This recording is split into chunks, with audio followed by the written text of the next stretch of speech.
My son said, "From today you will pay rent for the room you're living in." His wife nodded in support. I just smiled. He didn't know that the house was actually, "I'm glad you're here with me."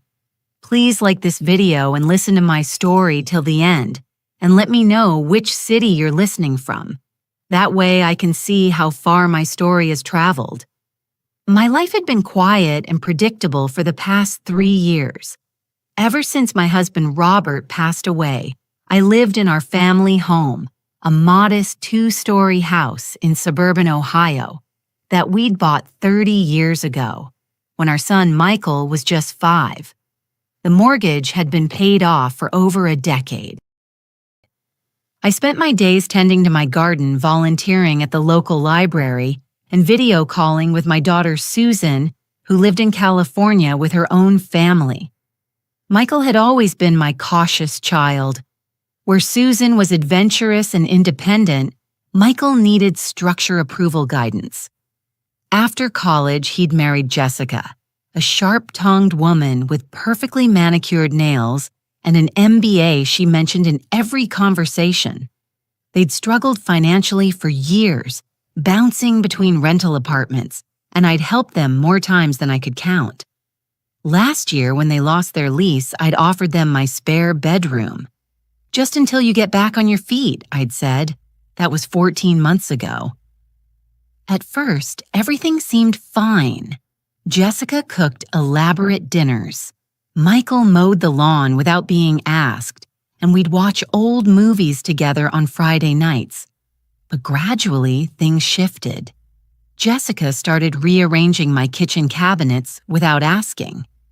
Michael began making comments about how I wasted electricity by leaving lights on. Small criticisms wrapped in concern. I told myself they were stressed that finding a new place was taking longer than expected. Then came the dinner that changed everything. It was a Tuesday evening in late September. I'd made pot roast, Michael's childhood favorite. We were seated around the dining table, the same oak table where I'd served thousands of family meals. When Michael cleared his throat in that particular way that meant he'd rehearsed something. "Mom, we need to talk about the living situation," he said, not meeting my eyes. I set down my fork. "Of course, dear. Have you found a new apartment?" Jessica's laugh was sharp brittle. "Found a new apartment, Margaret, we've been thinking. You have this entire house to yourself." "Well, you did. It's too much for one person to maintain. I managed just fine," I replied, keeping my voice steady. Michael shifted uncomfortably.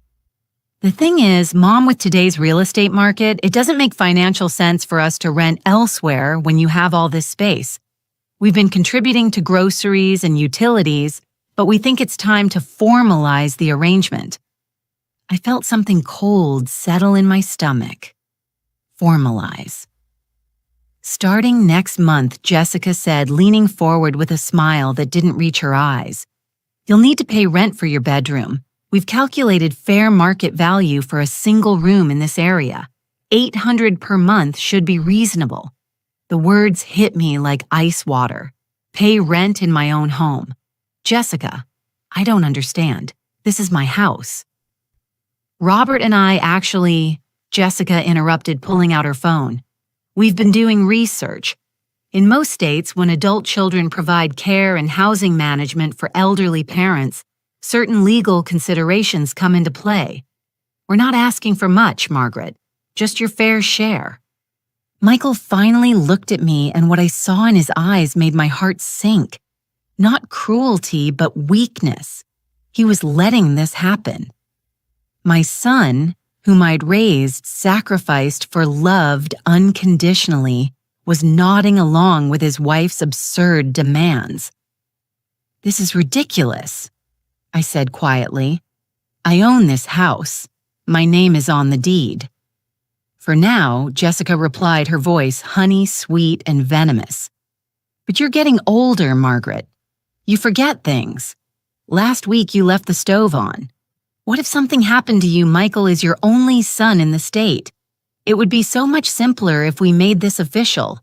If you signed the house over to us, you wouldn't have to worry about property taxes, maintenance, any of it. We'd take care of everything and you could just live here peacefully. I looked at my son, waiting for him to defend me to tell his wife she was being unreasonable. Instead, he reached over and patted my hand. Think about it, Mom. No pressure. But the rent starts December 1st. I smiled then. I actually smiled because in that moment I understood everything with perfect clarity. They didn't know after all these years, after all those conversations about the house, about Robert's careful planning, they had no idea about the trust, the legal protections, the ironclad documentation my husband had insisted on. They thought I was just a confused old woman they could manipulate. They had no idea what was coming. That night, I lay awake in my bedroom in my house, and counted everything I'd lost. Not possessions people trust, the illusion that blood meant loyalty. Robert had died 3 years ago, but I'd never felt more alone than I did in that moment. My daughter Susan was thousands of miles away, busy with her own life, her own children. We talked, yes, but would she believe me if I told her what Michael was doing? Would she think I was exaggerating, becoming paranoid in my old age? The doubt crept in like fog. I thought about my friends from the library, from church, from the neighborhood. What would they say if I told them my son was demanding rent? Some would be sympathetic, surely, but others. I could already hear the whispers. Well, he does live there too now. Maybe it's fair. She's getting older, you know. Maybe she's not seeing it clearly. The fear was real, sharp, immediate. What if they succeeded? What if somehow through manipulation or legal trickery, they actually managed to take my home? I had my pension, yes, and Social Security. But $800 a month would devastate my budget. I'd have nothing left for medications, for the small pleasures that made life bearable. I'd become completely dependent on them. Was that their plan? Make me financially desperate so I'd have no choice but to sign over the house. I got out of bed at 2 a.m., my hands shaking slightly, and went to Robert's old study. We'd converted it to a guest room when Michael moved in, but I knew where everything was. The filing cabinet in the closet second drawer down. Inside were folders organized with Robert's meticulous precision. Deed, insurance, medical records, legal documents. I pulled out the folder labeled Trust and Estate. Robert had been an accountant, careful and thorough in all things.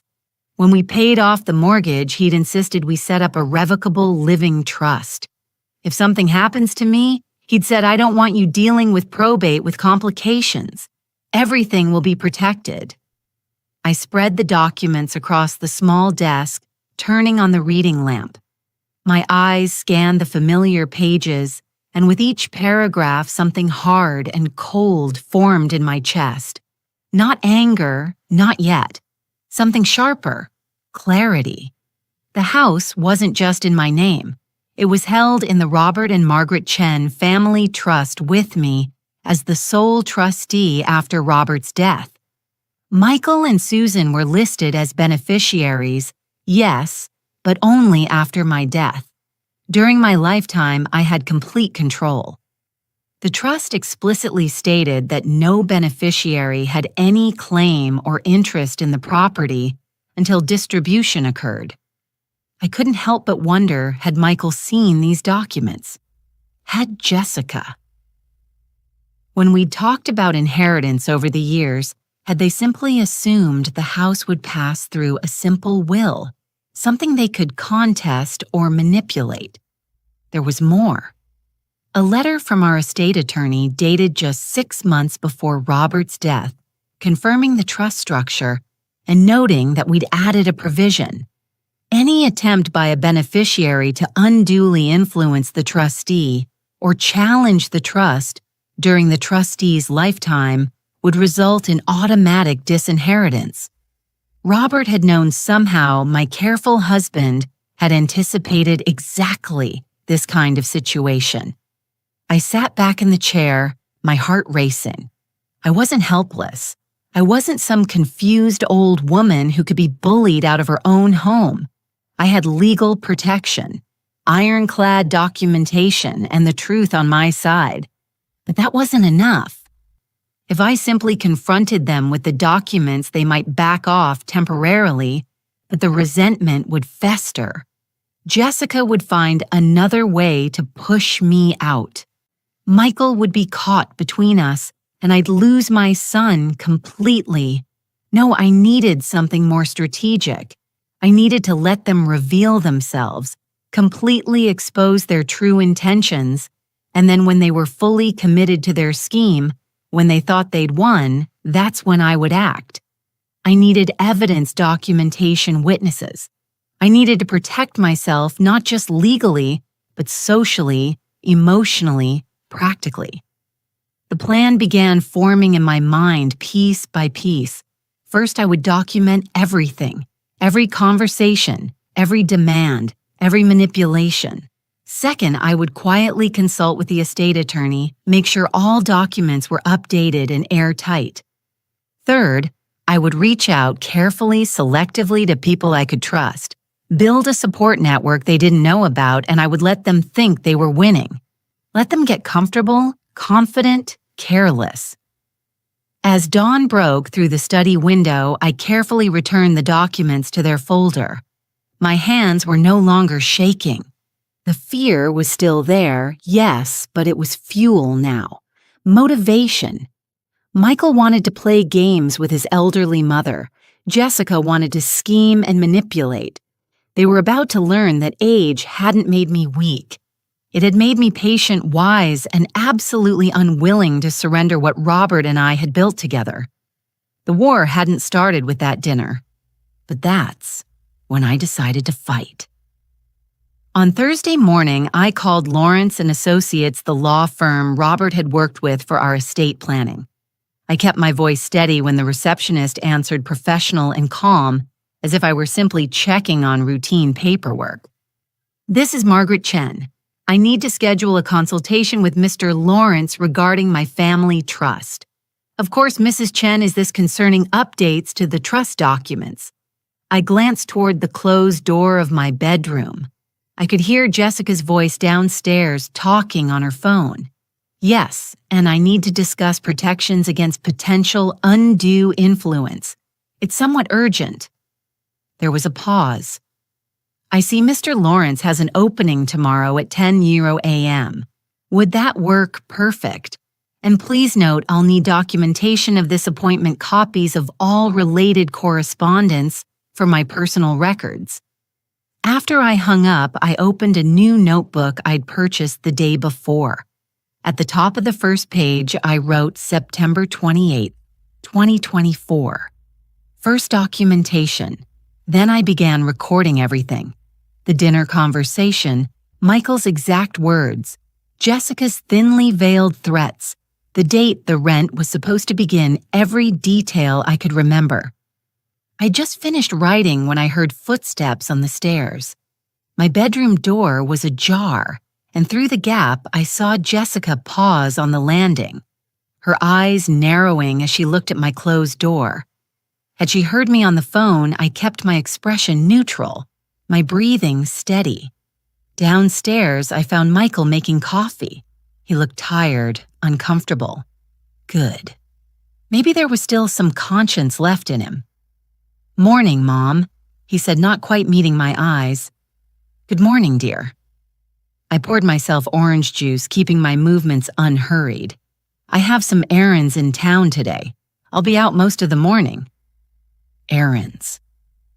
Jessica appeared in the doorway, freshly showered and dressed like she was heading to a board meeting. "What kind of errands?" I smiled blandly. "Oh, just the usual. Library, pharmacy, lunch with a friend." "Which friend?" The question was sharp suspicious. "Carol Jensen, we volunteer together."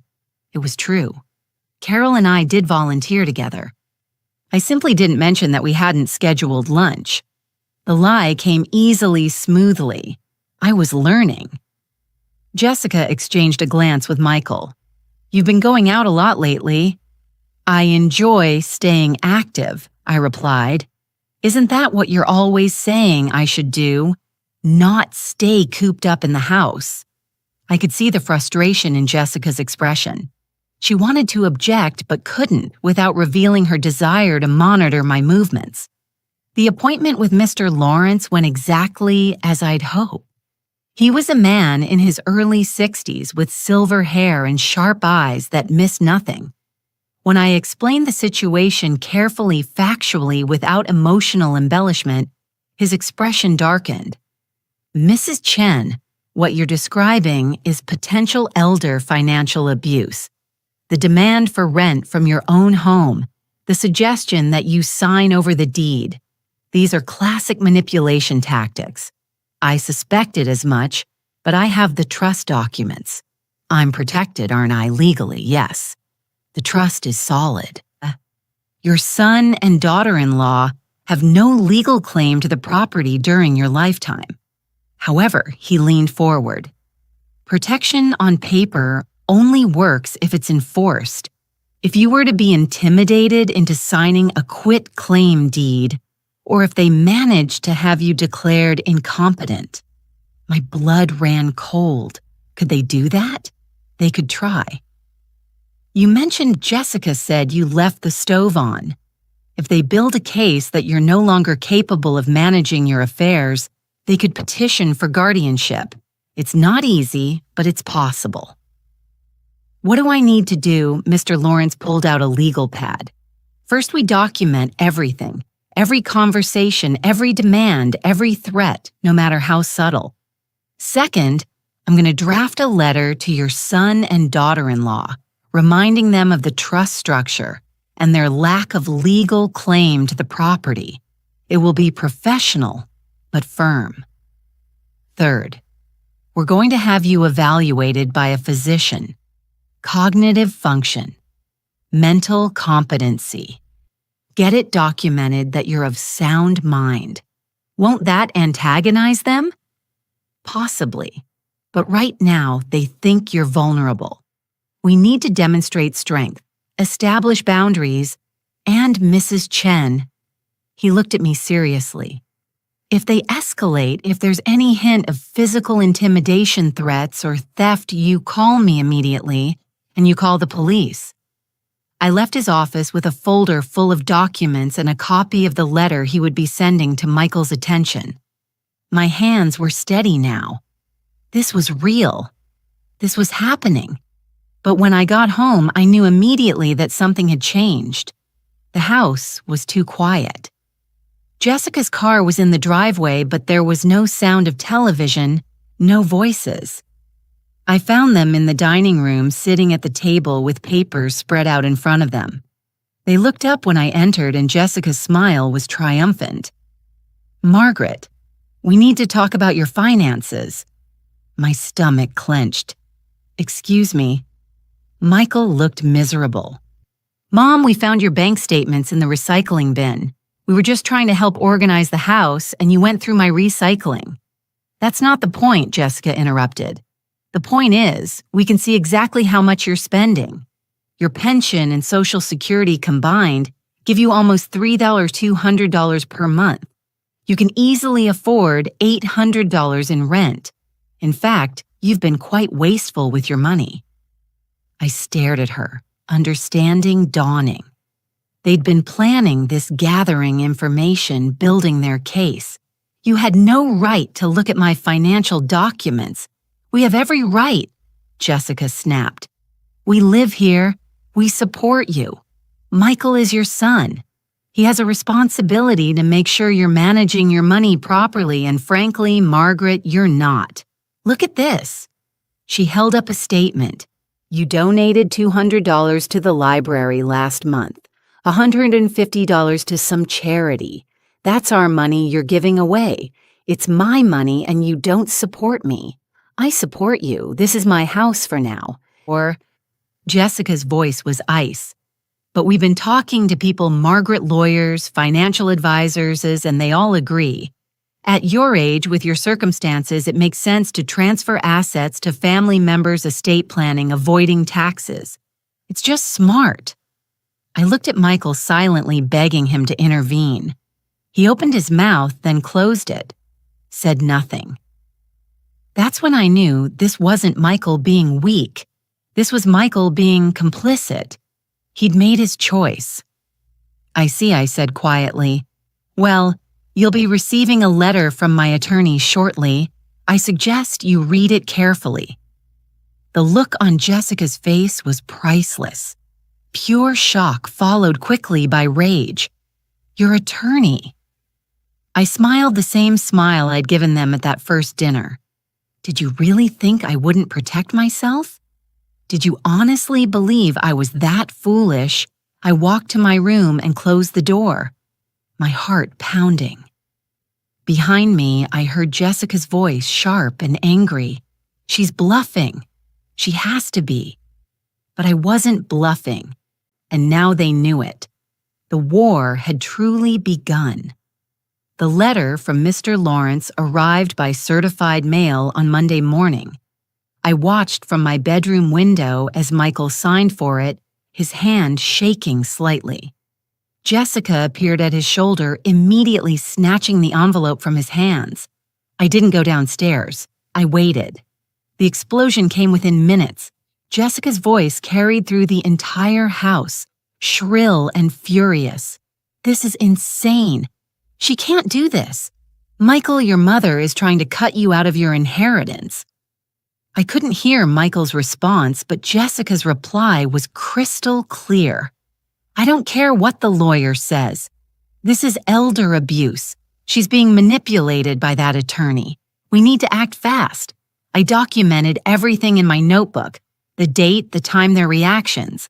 Then I made several phone calls.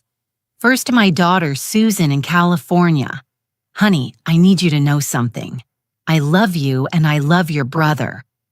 But there's a situation developing and I need you to have the facts. I told her everything. Susan's initial disbelief turned to anger, then resolve. Mom, I'm booking a flight. I'll be there this weekend. You don't have to. Yes, I do. You shouldn't face this alone. My second call was to Carol Jensen, my volunteering friend. I was honest with her. Carol, I hate to ask, but I need someone who can witness conversations, someone who can confirm I'm of sound mind if it ever comes to that. Would you be willing to visit regularly, Margaret, of course? I had a feeling something was wrong. You've seemed stressed lately. What do you need? Just your presence maybe once or twice a week. And if you notice anything concerning anything at all, I need you to document it. Consider it done. By Wednesday, I'd seen Dr. Patricia Moore, my physician, for the past 15 years. She conducted a thorough cognitive evaluation, memory tests, reasoning exercises, mental status examination. At the end, she looked at me seriously. Margaret, your cognitive function is completely normal. Better than normal, frankly. Why did you need this documented? I explained. Her expression hardened. I'll prepare a letter for your attorney stating that you're of sound mind and capable of managing your own affairs. And Margaret, be careful. I've seen cases like this before. That evening, I was making dinner when Jessica and Michael cornered me in the kitchen. Jessica's face was flushed, her eyes bright with anger barely contained. We need to talk now. I turned off the stove. I'm listening. Michael stepped forward. Mom, this letter from your lawyer, it's hurtful. It's like you don't trust us. I don't, I said simply. You demanded rent from me in my own home. You went through my private financial documents. Why would I trust you? We were trying to help. Jessica's voice rose. You're being manipulated by that lawyer. He's probably charging you a fortune, draining your savings.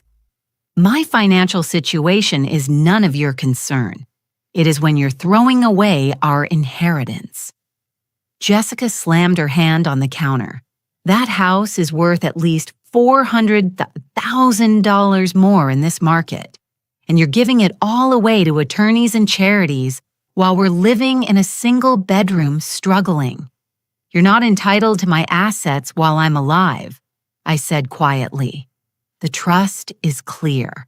And if you continue this behavior, you may not be entitled to anything after I'm gone either. Michael's face went white. Mom, you can't mean that. Read the trust document. There's a clause about undue influence. If you attempt to manipulate or coerce me regarding my estate, you can be disinherited. Your father insisted on that provision. Jessica's laugh was bitter. Your precious Robert, always so controlling even from the grave. Well, we'll see what a judge says about that.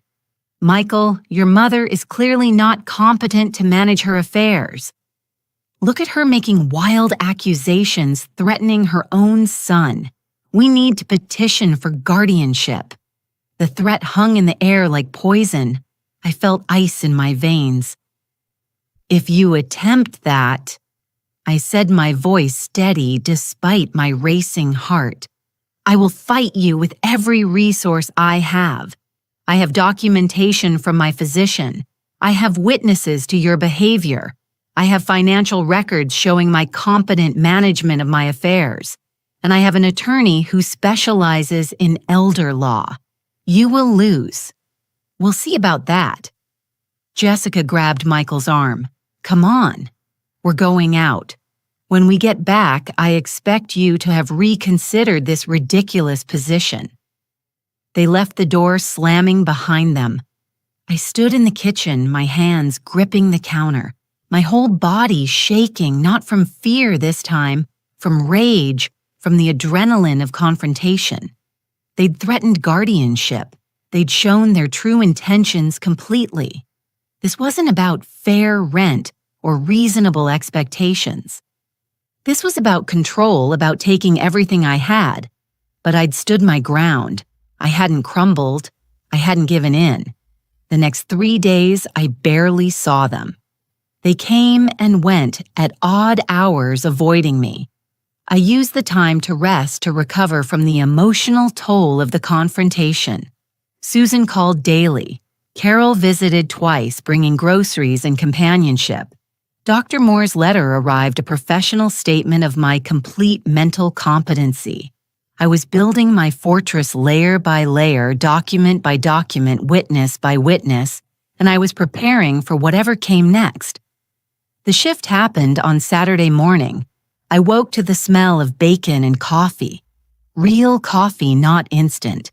When I came downstairs, wary and alert, I found the kitchen transformed. Jessica was at the stove wearing an apron I'd never seen before, cooking a full breakfast. Michael was setting the table with the good china. Good morning, Mom.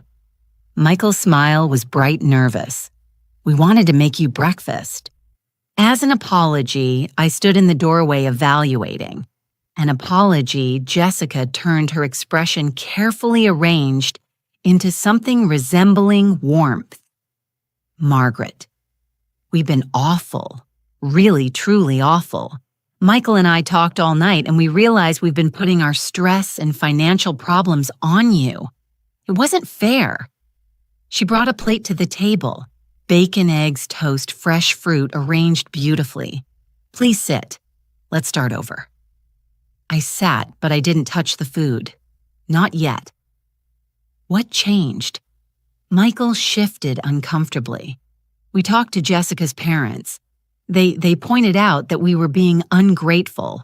You opened your home to us when we had nowhere to go, and we repaid you with demands and accusations. We're sorry, Mom, really.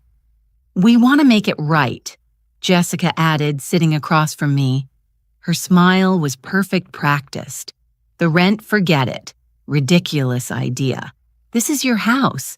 We're guests here, and we should have been treating you with respect and gratitude. I picked up my fork, cut into the eggs. They were cooked exactly how I liked them. And the attorney's letter, water under the bridge. Jessica said quickly, you had every right to protect yourself, We scared you, and that's our fault. We're not going to pursue guardianship or anything like that. We just want peace, family harmony." I ate slowly, thinking this was a tactic, an obvious tactic. They'd consulted someone, maybe a lawyer, maybe just someone smarter than they were, and been told they had no legal standing. So now they were trying manipulation of a different kind. Kindness as a weapon. "I appreciate the breakfast," I said finally, "and I appreciate the apology. But I think it's time we discussed you finding your own place." Michael's face fell. "Mom, you've been here 14 months. You're both capable employed adults. Surely you've saved enough for first and last month's rent somewhere." Jessica's mask slipped for just a second, a flash of anger in her eyes. Then the smile returned. "We could..." "Yes, but Margaret, we've been thinking, why should we move out? This house is so big and you're here all alone most of the time. What if we stayed, but we made it more official? We could pay actual rent market rate and help with maintenance. You'd have income companionship and we'd have affordable housing. Everyone wins." "No," I said simply. "No," Jessica's voice sharpened. "Just like that, you won't even consider. No, I want my home back. I want my privacy. I want to live without walking on eggshells, without wondering what you're going through in my recycling, without being made to feel like a burden in my own house." Michael reached across the table. "Mom, please. We made mistakes, but we're family. Don't throw us out." I pulled my hand back. "I'm giving you 30 days notice. That's generous and legal. Use that time to find an apartment. I'll even help with moving expenses if money is truly tight." The transformation in Jessica's face was remarkable. The warmth evaporated like morning dew, leaving cold calculation behind. 30 days. "I see. Well, Margaret, I think you're making a terrible mistake. You're old, you're alone, and you're burning bridges with the only family you have nearby." "My daughter is flying in this evening," I said calmly. "She'll be staying with me for a week, and I have plenty of friends who've offered support." Susan Michael looked panicked. "You called Susan Mom. What did you tell her?" "The truth." Jessica stood abruptly, her chair scraping against the floor. "This is ridiculous. Michael, your mother is clearly having some kind of episode. First the paranoia about the trust. Now she's turning your own sister against you. I haven't turned anyone against anyone. I simply told Susan what's been happening. She chose to come support me." The doorbell rang. Jessica and Michael exchanged glances. I rose, unhurried, and went to answer it. Carol stood on the porch holding a casserole dish. "Good morning, Margaret." "I brought that chicken dish you liked. Thought we could have lunch together today." She looked past me into the house, her gaze sharp and assessing. "Oh, I'm sorry. Are you entertaining?" "Not at all." Michael and Jessica were just finishing breakfast. "Please come in." I introduced them, watching as Carol took in the scene with the practiced eye of a retired social worker. She'd been one for 30 years before retiring. She knew dysfunction when she saw it. "It's lovely to meet you both," Carol said pleasantly. "Margaret talks about you so often, Michael. You're lucky to have such a wonderful mother." The subtle emphasis on lucky wasn't lost on anyone. Jessica's smile was strained. "Yes, we're very grateful for everything she's done for us. I'm sure you are." Carol turned to me. "Margaret, shall we have tea in the living room? I have so much to tell you about the library fundraiser." Over the next few hours, Carol's presence created a buffer, a witness, a reality check.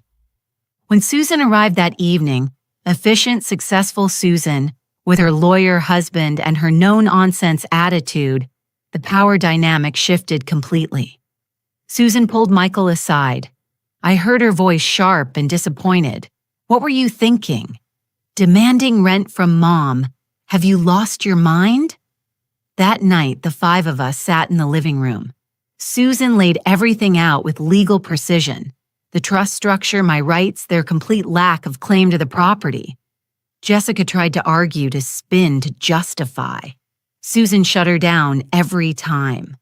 You have 30 days, Susan said, finally.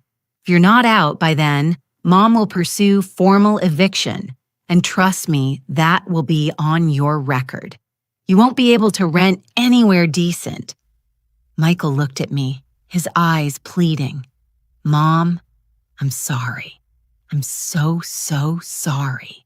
I never meant for it to go this far. Maybe he meant it. Maybe he was just sorry he'd been caught.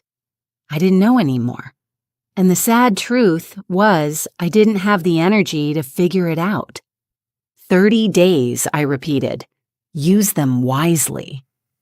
Susan returned to California after a week, reassured that I was handling the situation, but worried nonetheless. Call me every day, Mom. I mean it. And if they do anything threatening, call the police immediately for the first 2 weeks of the 30-day notice period. Michael and Jessica kept their distance. They came home late, left early, and avoided common areas when I was present. The house existed in cold, tense silence. I documented their movements, kept my bedroom door locked at night, and continued my routine of meeting with Carol and other friends. Then on day 17, they asked for a family meeting. It was Sunday evening. I was reading in the living room when Michael appeared looking haggarded and older than his 40 years. Mom, Jessica, and I would like to talk with you. Really talk. No arguments, no demands, just conversation. Please, against my better judgment, I agreed. We sat in the dining room, neutral territory, with cups of tea that Jessica had prepared. I didn't drink mine. I wasn't paranoid exactly, but I wasn't stupid either. Margaret Jessica began her tone conciliatory. We've had time to reflect, and we realize we approached everything wrong. We were stressed, scared about our financial situation, and we lashed out at the wrong person. You've been nothing but generous. I appreciate you saying that. The thing is, Michael continued, we've been looking at apartments, and the market it's brutal. Everything is so expensive. Anything we can afford is either too far from our jobs or in neighborhoods that aren't safe. We're trying, but we need more time, Jessica interrupted. Just another 60 days, 3 months total. That will give us enough time to save more for a deposit to find something suitable. And during that time, we'll pay you rent. Real rent. Whatever you think is fair. I looked at them both, seeing the calculation behind Jessica's eyes, the weakness in Michael's posture. The answer is no. Jessica's smile tightened. Margaret, be reasonable. We're not asking for charity. We'll pay our way. You've had 14 months to save money. What have you been doing with your income all this time? The question hung in the air. Michael looked away. Jessica's expression hardened. That's none of your business. Then my decision is final. You have 13 days left. I suggest you use them productively. Jessica stood abruptly. You know what your problem is, Margaret. You're bitter. You've been bitter since Robert died, and you're taking it out on us. You don't want family around because you want to play the lonely widow, the martyr. Jessica. Michael reached for her arm, but she shook him off. No, she needs to hear this. You sit in this big house all alone, hoarding it like some jealous dragon. Your own son needs help, and you'd rather throw him out on the street than show a shred of compassion. What kind of mother does that? I stood slowly, my voice quiet but firm. A mother who recognizes manipulation. A mother who won't be controlled or bullied. A mother who knows that enabling destructive behavior isn't love, it's harm. Destructive behavior. Jessica's laugh was sharp, cruel. We asked you to contribute to household expenses. That's not manipulation. That's reality. But you couldn't handle the idea that you're not the one in control anymore. You're an old woman clinging to power, and it's pathetic. That's enough. Michael finally found his voice. Jessica, stop. Why she needs to hear the truth. Look at her, Michael. She's pushing 70. How much longer does she really think she can manage this place alone? What happens when she falls and breaks a hip? When her memory really does start going? She needs us more than we need her, and she's too proud to admit it. I walked to the front door and opened it. Get out. But Jessica blinked. Get out of my house now, both of you. Pack your essentials tonight. You can come back with a police escort to get the rest during daylight hours, but I want you gone now. You can't just kick us out in the middle of the night. Jessica shrieked. That's illegal. Actually, you've been given proper notice. You're now trespassing. Leave or I call the police. Your choice. Michael looked torn, frightened. Mom, please, you chose her, I said, looking at my son. Over and over. You chose her. You stood by while she insulted me, threatened me, tried to steal my home. You don't get to call me Mom in that pleading voice and expect me to crumble. Leave. Jessica grabbed her purse, her face twisted with rage. This isn't over. You think you've won. We'll sue you for illegal eviction. We'll tell everyone in this town what you're really like. You'll do what you need to do and I'll do the same. Goodbye, Jessica. They left, finally, Michael casting one last desperate look over his shoulder. I closed the door behind them, locked it, and stood in the sudden silence of my house. My hands were shaking. My heart was pounding, but I'd done it. I'd stood firm. I'd protected myself. I called Susan immediately. They're gone. They'll probably come back for their things, but they're gone. Mom, are you okay? Are you safe? I'm fine. I'm better than fine. I'm free. I called Mr. Lawrence next, leaving a message about the evening's events. Then I called Carol, who offered to come over immediately. I declined. I needed this night alone. Needed to sit in my own house, my own space, and feel the weight of what I'd accomplished. For the first time in months, I slept deeply, peacefully, without fear of what might happen while I was vulnerable. Michael and Jessica returned 3 days later with a police officer and a moving truck. I'd expected this. Mr. Lawrence had advised me on the proper procedure. I remained calm, civil, documenting everything with my phone's camera. The officer, a young woman named Ramirez, spoke to me respectfully. Ma'am, they have a right to collect their belongings. Are you willing to allow that? Of course. I have a list of their possessions. Nothing else leaves this house. Jessica's eyes narrowed. A list you inventoried our things. I documented everything in the house that isn't mine. Standard procedure in an eviction. They loaded their belongings in tense silence. Michael looked defeated, broken. Jessica looked murderous. When they finished, Jessica turned to Officer Ramirez. I want to file a report, elder abuse. This woman has been displaying signs of dementia, and her daughter manipulated her into throwing us out so she could inherit everything. I felt a chill, but Mr. Lawrence had prepared me for this. I pulled out a folder from my bag. I'd been carrying it everywhere for days.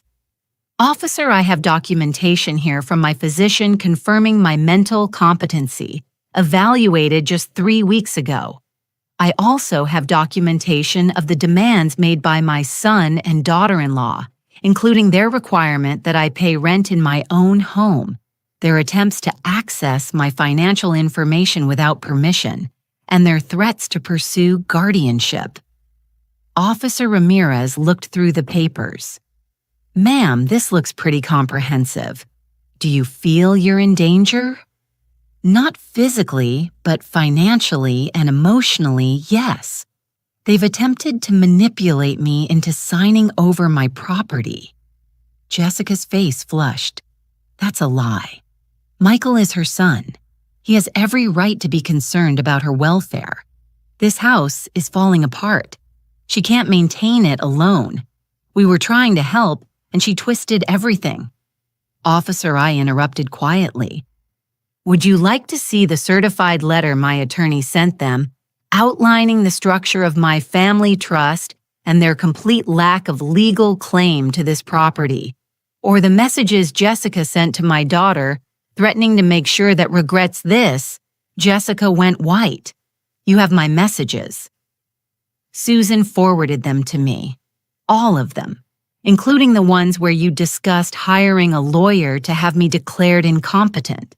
The ones where you calculated the value of my estate. The ones where you joked about how the old bat won't last much longer anyway. Michael looked at Jessica with horror. You said what I was angry. She was destroying our lives. She was protecting herself. Officer Ramirez said firmly, Ma'am, I don't see any basis for an elder abuse claim here. In fact, from what I'm seeing, you two might want to be careful about your own legal exposure. Attempting to coerce someone into signing over property threats of false guardianship claims those are serious matters. We're done here, I said. Please leave my property and don't return.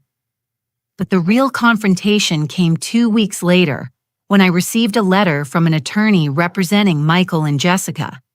They were challenging the family trust, claiming undue influence by Robert, claiming that I was mentally incompetent when the trust was created, claiming that the disinheritance clause was invalid.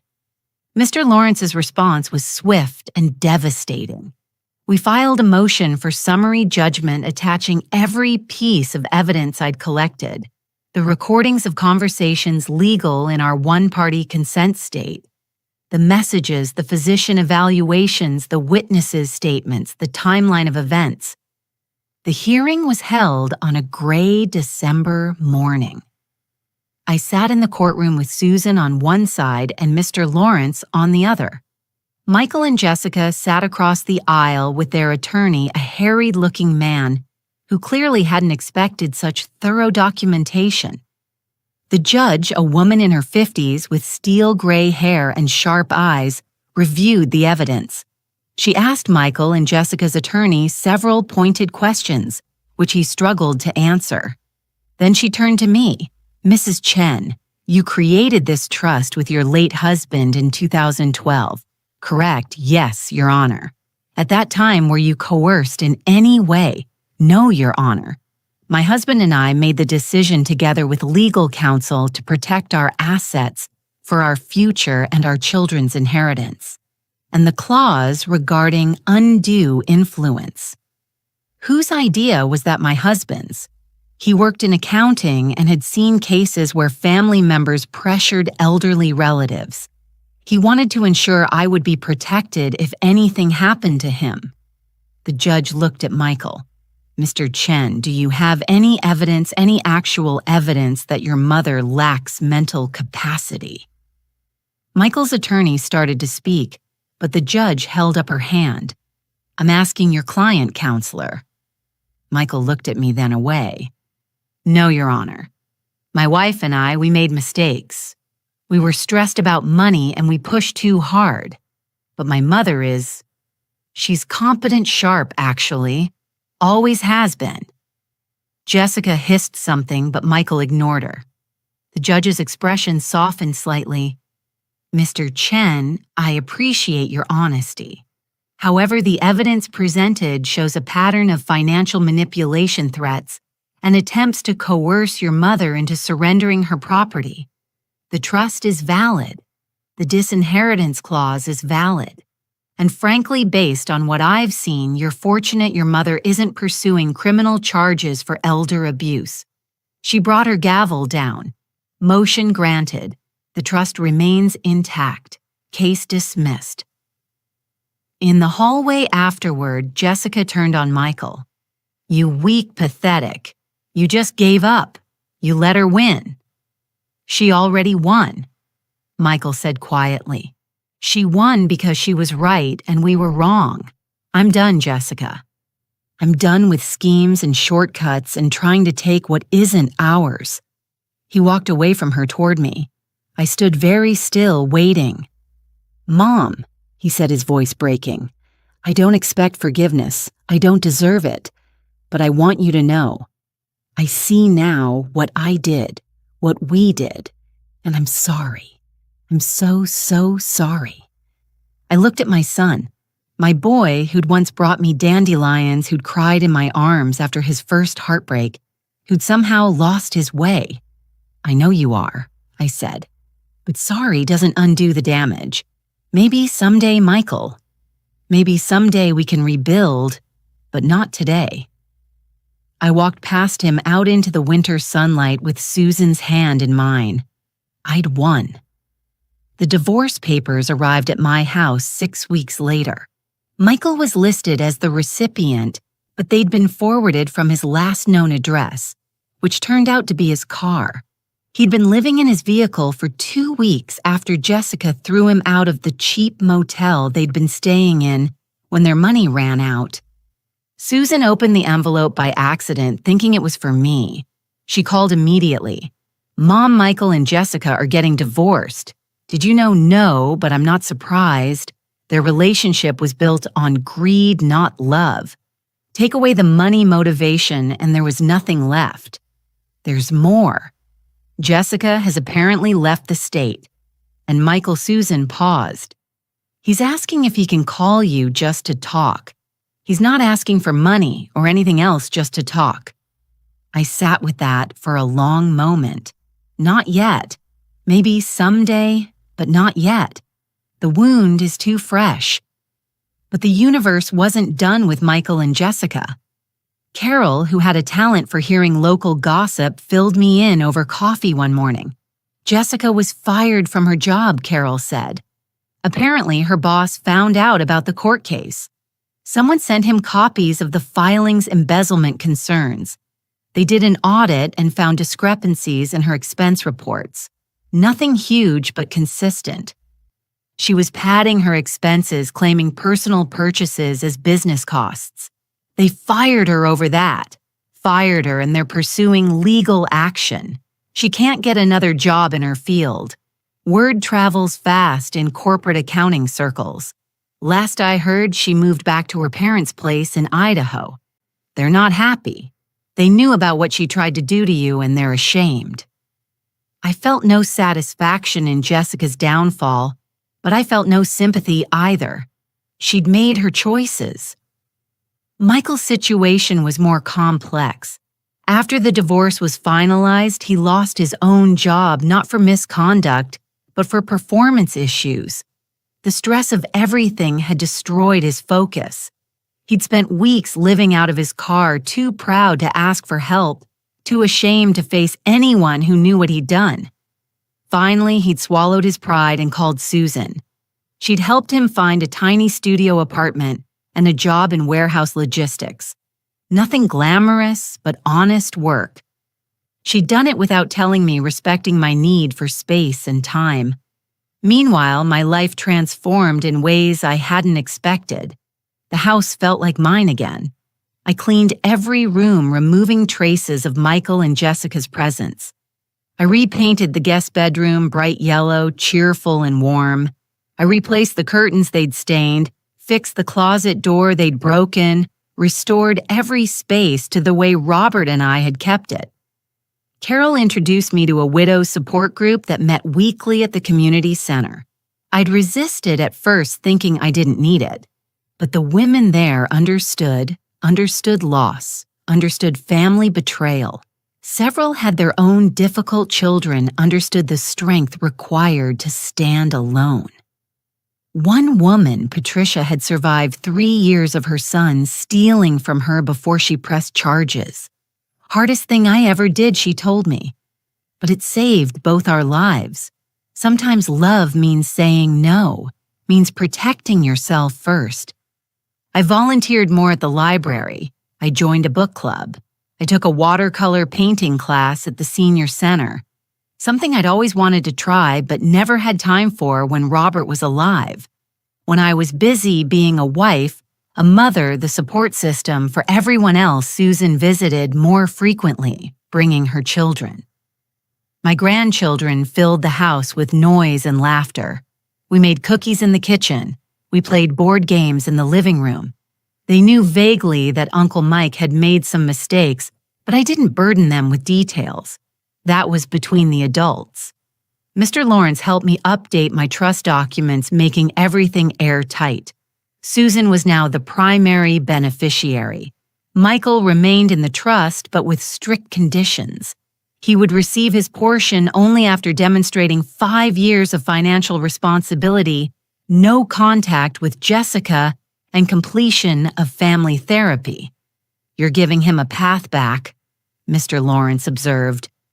"I'm giving him a chance to earn back what he threw away. Whether he takes it is up to him." The final piece of my victory came unexpectedly. A neighbor, Mrs. Patterson, approached me at the grocery store. "Margaret, I heard about what happened with your son.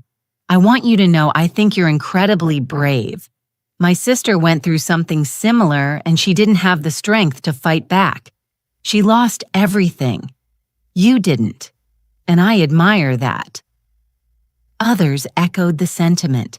The story had spread through our small community, not as gossip, but as a cautionary tale and an inspiration.